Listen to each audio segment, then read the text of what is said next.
Assalamualaikum warahmatullahi wabarakatuh. Selamat pagi anak-anakku semua, semangat pagi. Ya, pada kesempatan semester ganjil kali ini kalian jumpa lagi dengan Bapak untuk mata pelajaran otomatisasi tata kelola kepegawaian. Ya, namun sebelum kita membahas lebih jauh tentang pokok-pokok bahasan yang akan kita bahas pada semester ganjil kali ini, Bapak tetap akan mengingatkan kepada kalian bahwa di masa pandemi COVID-19 seperti saat ini, sekali lagi tetap harus kalian patuhi aturan-aturan yang telah diterapkan oleh pemerintah, seperti menggunakan masker ketika berpergian, kemudian jaga jarak minimal 1 meter dengan kerumunan orang, kemudian jangan lupa untuk selalu mencuci tangan kalian sebelum maupun sesudah kalian bepergian. Yang berikutnya, jangan keluar atau jangan bepergian terlalu sering kalau memang tidak ada kepentingan yang mendesak. Oke, itu tadi beberapa hal yang perlu Bapak sampaikan agar kalian terus ingat bahwa di masa sulit pandemi COVID-19 seperti saat ini memang harus kita sadari sejak dini. Agar apa? Agar orang-orang yang ada di sekitar kita, agar orang-orang yang kita sayangi yang ada di sekitar kita itu tetap terjaga kesehatannya dengan baik. Oke. Pada kesempatan yang pertama atau pada bab 1, kita akan membahas mengenai administrasi kepegawaian. Sebelum kita mengetahui apa itu administrasi kepegawaian, Bapak ingin menyampaikan kompetensi dasar yang harus kalian pahami terlebih dahulu. Kompetensi dasar yang pertama yaitu memahami administrasi kepegawaian. Kemudian kompetensi dasar yang berikutnya yaitu melakukan pengelompokan administrasi kepegawaian. Kemudian perlu kalian ketahui juga bahwa untuk peta konsep pada bab pertama yang akan kita pelajari kali ini mengenai administrasi kepegawaian itu terbagi menjadi 2. Yang pertama yaitu memahami administrasi kepegawaian. Yang kedua yaitu fungsi dan sistem administrasi kepegawaian. Ya, dari peta konsep yang Bapak sampaikan tersebut, maka kita memiliki beberapa kata kunci, di antaranya administrasi, kemudian analisis, lalu kepegawaian, yang berikutnya kinerja. Kemudian sebagai persepsinya, ini perlu Bapak sampaikan bahwa administrasi merupakan suatu kegiatan yang akan selalu dibutuhkan untuk setiap lembaga, perusahaan, organisasi maupun instansi. Administrasi di sini akan sangat dibutuhkan karena memiliki pengaruh yang cukup besar untuk sebuah lembaga, perusahaan, organisasi maupun instansi.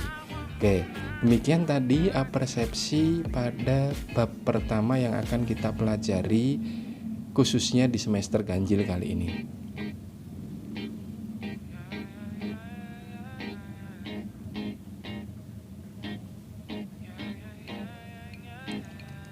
Ya, pada poin A, memahami administrasi kepegawaian. Dalam kamus administrasi kepegawaian dirumuskan sebagai segenap aktivitas. Aktivitas untuk apa? Tentunya aktivitas yang bersangkutan dengan masalah penggunaan tenaga kerja manusia dalam suatu usaha kerjasama. Oke, Kerjasama untuk apa? Kerjasama untuk mencapai tujuan tertentu. Aktivitas administrasi kepegawaian terutama berkisar pada penerimaan, pengembangan, pemberian balas jasa, dan pemberhentian.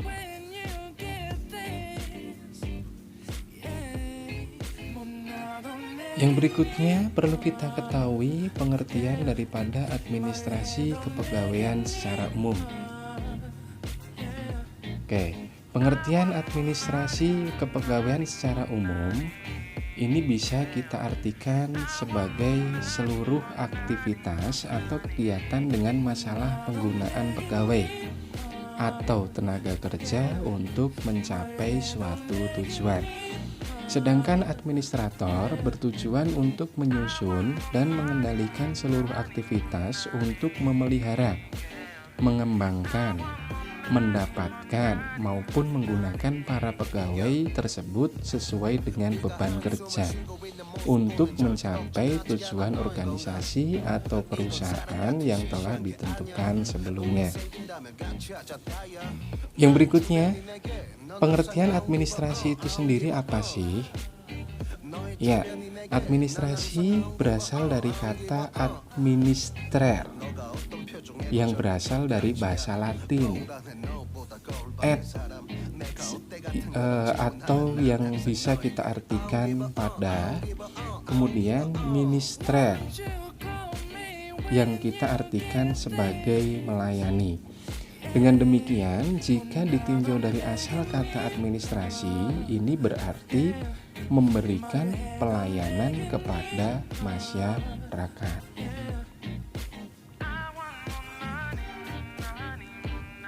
Lalu, pengertian administrasi dalam arti sempit itu seperti apa sih? Oke, akan kita ketahui pengertian administrasi dalam arti sempit yaitu kegiatan yang meliputi catat mencatat, surat menyurat, pembukuan ringan, ketik mengetik, agenda, dan sebagainya yang bersifat teknis ketatausahaan.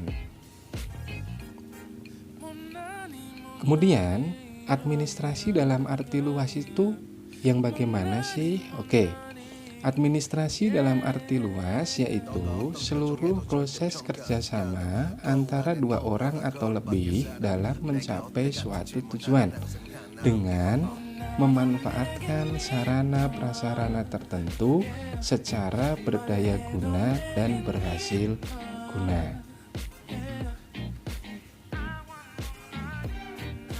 Kemudian, satu lagi pengertian administrasi menurut Arthur Greger. Menurut Arthur Greger, administrasi yaitu fungsi tata penyelenggaraan terhadap komunikasi dan pelayanan warga suatu organisasi. Intinya, administrasi melingkupi seluruh kegiatan dari pengaturan hingga pengurusan sekelompok orang yang memiliki diferensiasi pekerjaan untuk mencapai suatu tujuan bersama.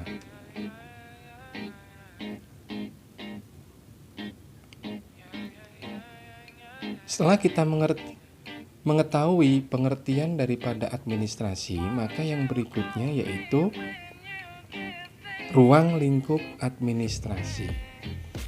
Ruang lingkup administrasi sebenarnya sangat luas sekali, menyangkut hal-hal apa saja yang termasuk dalam bahasa atau bagian daripada administrasi tersebut.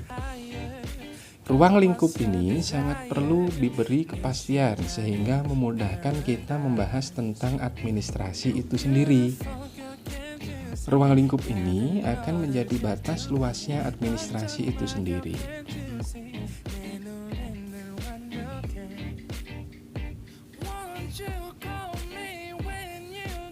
Adapun ruang lingkup ilmu administrasi itu dibatasi pada unsur-unsur seperti berikut ini.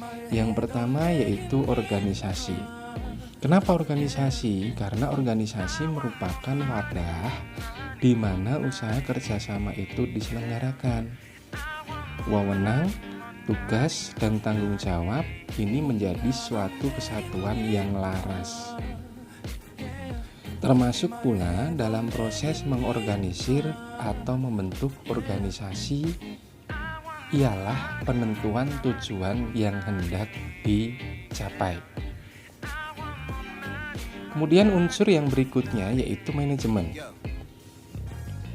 Kenapa manajemen? Manajemen dapat dianggap sebagai suatu proses yang menggerakkan kegiatan dalam administrasi itu, sehingga tujuan yang telah dibentuk benar-benar tercapai. Kegiatan untuk mengurus, membimbing, dan mengarahkan agar supaya tujuan dapat tercapai.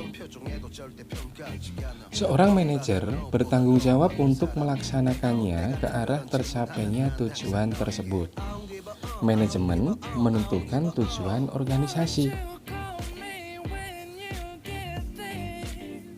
Unsur yang berikutnya yaitu kepemimpinan. Kenapa kepemimpinan? Karena peran kepemimpinan dalam administrasi yaitu untuk memimpin suatu kegiatan administrasi, mengarahkan, mendorong, dan mengatur seluruh unsur-unsur di dalam kelompok atau organisasinya untuk mencapai suatu tujuan yang diinginkan. Kemudian, unsur yang berikutnya tentunya hubungan antar manusia. Dalam unsur hubungan antar manusia, ini ada 5 kegiatan hubungan antar manusia dalam administrasi. Di antaranya, yang pertama, menentukan apa yang akan dijadikan sasaran oleh organisasi, menentukan tujuan dan sasaran tiap bidang, menentukan apa yang harus dilakukan manusia dalam administrasi untuk mencapainya, dan menjadikan sasaran itu efektif dengan membicarakannya bersama anggota organisasi.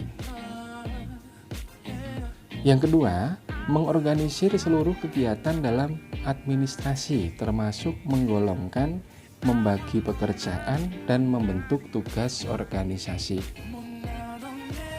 Yang ketiga, memotivasi dan berkomunikasi antar manusia dalam kegiatan.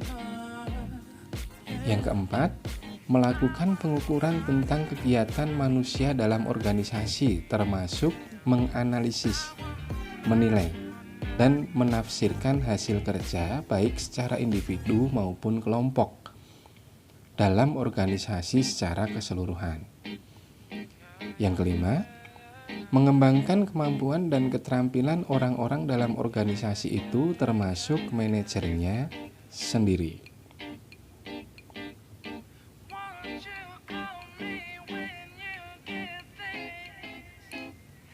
Setelah pengertian daripada administrasi tersebut kita ketahui, maka yang berikutnya kita perlu memahami perumusan administrasi kepegawaian.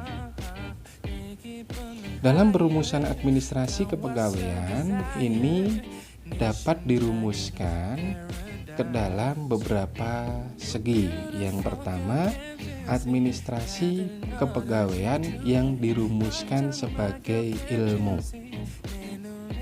yaitu mempelajari segenap proses penggunaan tenaga manusia sejak penerimaan hingga pemberhentiannya. Ingat, administrasi kepegawaian sebagai ilmu tersebut mempelajari segenap proses penggunaan tenaga manusia mulai dari penerimaan hingga pemberhentiannya. Yang berikutnya, administrasi kepegawaian yang dirumuskan sebagai proses. Kenapa sebagai proses? Ya, proses penyelenggaraan politik kepegawaian, atau yang biasa kita sebut kebijakan politik kepegawaian atau program kerja maupun tujuan yang berhubungan dengan tenaga kerja manusia yang digunakan dalam usaha kerjasama untuk mencapai tujuan tertentu. Yang berikutnya, administrasi kepegawaian yang dirumuskan sebagai fungsi. Ini mengatur dan mengurus penggunaan tenaga kerja manusia dalam suatu usaha kerjasama sekelompok manusia untuk mencapai tujuan tertentu yang meliputi kegiatan sebagai berikut. Yang pertama, merumuskan tujuan dan sasaran pokok kebijaksanaan politik. Yang kedua, menyusun organisasi untuk menyelenggarakan pelaksanaan tujuan dan sasaran pokok atau kebijaksanaan politik.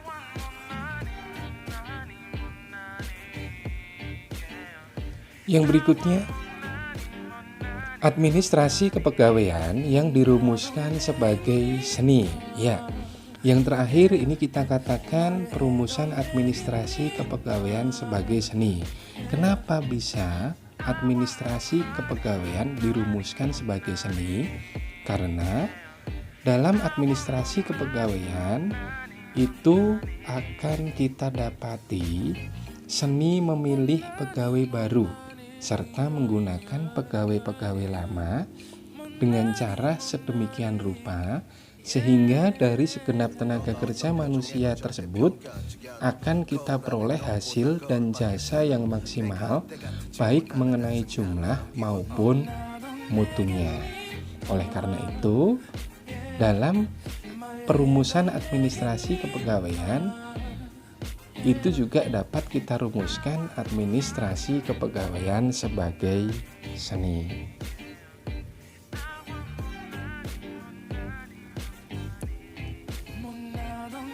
Ya, setelah kita memahami 2 poin di atas tadi mengenai pengertian dan perumusan administrasi kepegawaian, maka yang selanjutnya perlu kita pahami yaitu tujuan daripada administrasi kepegawaian itu sendiri.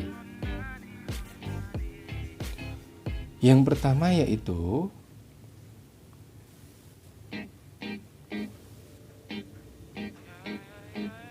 memperkuat sistem perencanaan dan pengembangan pegawai serta pemenuhan atau rekrutmen sesuai dengan tingkat kebutuhan dan yang tersedia. Tujuan yang kedua, mengembangkan sistem manajemen informasi kepegawaian.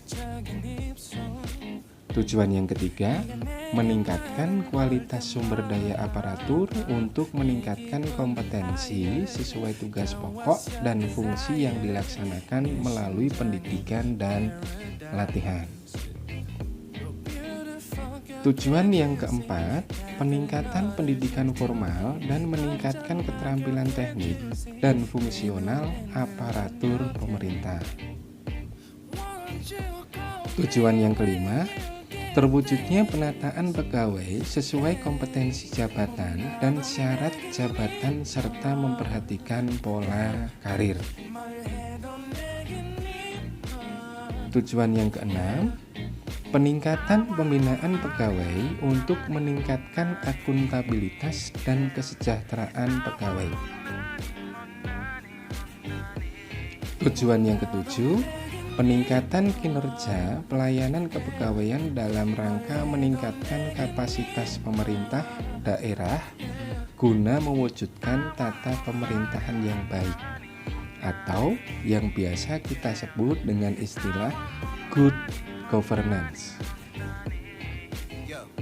Ya, demikian tadi tujuan daripada administrasi kepegawaian.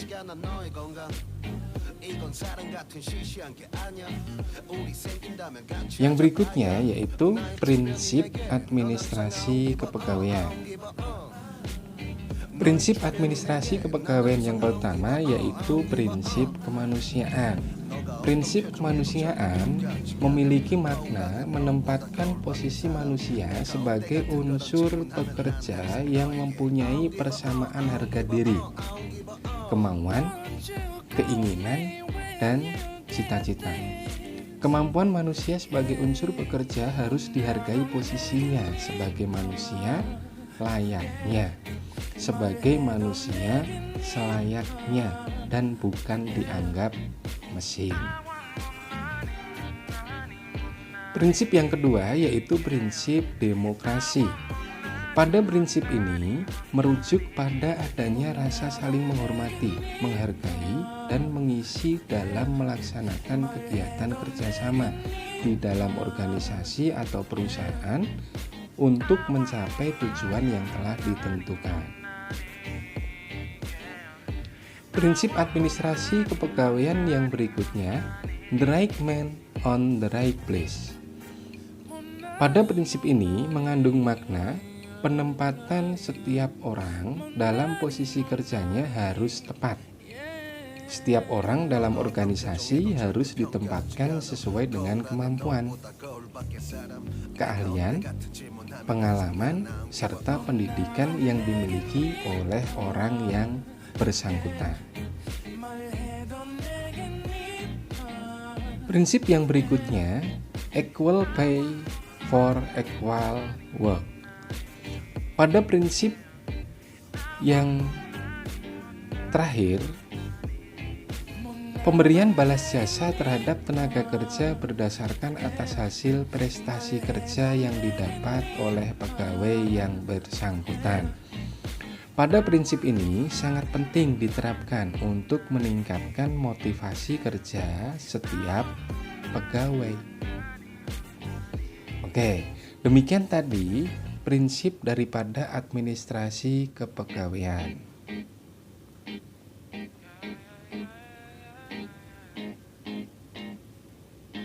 Ya, pada sesi latihan kalian bisa mengerjakan beberapa poin latihan. Yang pertama yaitu jelaskan pengertian administrasi kepegawaian secara umum. Yang kedua, apakah yang dimaksud dengan the right man on the right place? Latihan yang ketiga, sebutkan tujuan administrasi kepegawaian. Dan soal latihan yang terakhir, jelaskan keterkaitan administrasi kepegawaian dilihat dari sisi seni. Oke, sekian materi pada pertemuan pertama yang bisa Bapak sampaikan kali ini untuk bab 1 yaitu administrasi kepegawaian. Selamat mengerjakan. Ingat, tetap stay at home, jangan kemana-mana kalau tidak ada kepentingan. Karena apa? Di masa sulit seperti pandemi saat ini, kita harus pandai-pandai menjaga diri kita agar tidak tertular virus COVID-19.